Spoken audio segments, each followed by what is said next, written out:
Different বিষয় নিয়ে কথা বলবো, যে সেটি হচ্ছে যে আমাদের দলীয় নেতাকর্মীদের ব্যাপারে এবং দলীয় নেতাকর্মীদের সাহায্য সহযোগিতার ব্যাপারে বিষয়টি কথা বলবো।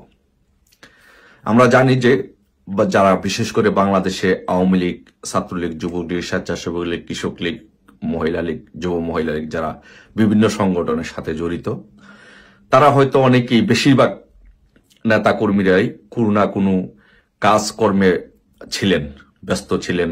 কারো ছোটখাটো ব্যবসা ছিল, কেউ ছোটখাটো চাকরি করতেন, বিভিন্নভাবে ছাত্রলীগ যারা করতেন তারা পড়াশোনা করতেন, চাকরির জন্য প্রস্তুতি নিতেন, বিভিন্নভাবে তারা বিভিন্ন জায়গায় এঙ্গেজ ছিল। কিন্তু 5 তারিখের পরে আমাদের ব্যক্তি জীবনে, আমাদের দলীয় নেতাকর্মীদের জীবনে একটি চরম বিপর্যয় নেমে আসে।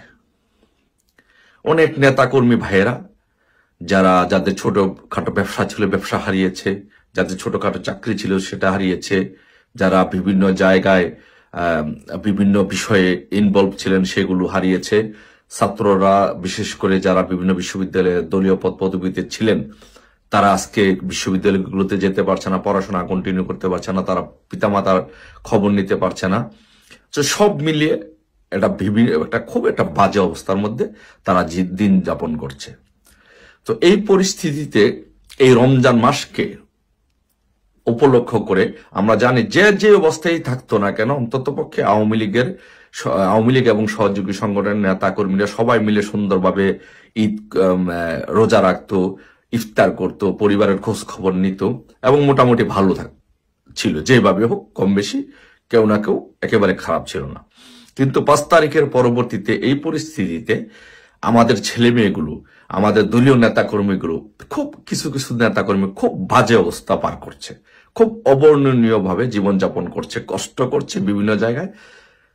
তাই তাদের জন্য আমি আমার দলীয় নেতাদের প্রতি, বিশেষ করে যারা এমপি, মন্ত্রী, উপজেলা চেয়ারম্যান, মেয়র, চেয়ারম্যান বা সভাপতি, সাধারণ সম্পাদক বা বিভিন্ন ব্যবসায়ী যারা আছেন আওয়ামী লীগের রাজনীতির সাথে জড়িত, তাদের কাছে আমি একটি অনুরোধ করব, মানবিক আবেদন করব এবং সবাইকে রিমাইন্ড দিব যে প্লিজ আমার একটি দলের নেতা কর্মী যেন এই রমজান মাসে সে যেন কষ্ট না করে, ইফতারের জন্য যেন কষ্ট না করে। আমার দলের কোনো ভাই যেন তার মা বাবার মুখে, তার মা বাবার চোখ দিয়ে যেন তার জন্য যেন পানি না ঝরে। আমার কোনো দলীয় নেতাকর্মী ভাই যেন ইফতার করতে পারছে না, এই কথাটা যেন আমাদের শুনতে না হয়। আমার কোনো দলীয় ভাই যেন ঈদ করতে পারবে না, এই কথাটা যেন আমাদের না শুনতে হয়।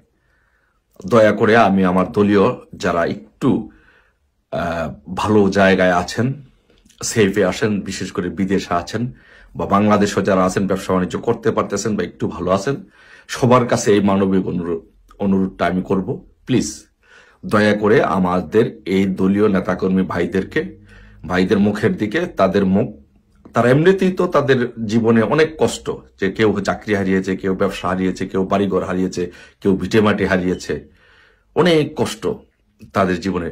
কেউ কারো পরিবারের সদস্য মারা গিয়েছে, কেউ আহত, কেউ হসপিটালে, কেউ বাসায় থেকে চিকিৎসা নিচ্ছে। কি একটা অবর্ণনীয় জীবনযাপন করছে বাংলাদেশে 5 তারিখের পর থেকে, সন্ত্রাসী হামলার পর থেকে। আমি বলবো যে 5 তারিখে বাংলাদেশের উপর